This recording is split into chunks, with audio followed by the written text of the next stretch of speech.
ქალაქის ცენტრალურ ნაწილში დასრულდა წყლის სისტემების რეაბილიტაცია, ამავდროულად ჩატარდა უკვე კერძო სექტორში გამორიცხველიანება, რაც გულისხმობდა ასევე როგორც ცენტრალური მაგისტრალების, ასევე აბონენტთან მიმავალი მილების შეცვლას და მრიცხველების მონტაჟს.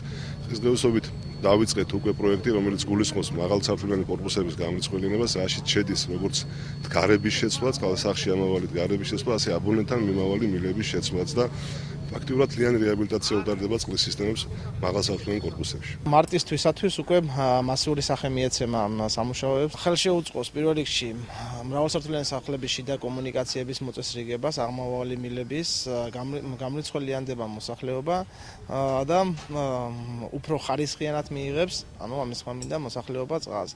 ეს პროექტი დაახლოებით 500-მდე მრავალსართულიან სახლს მოიცავს და დაახლოებით გაგრძელდება 2 წლის განმავლობაში.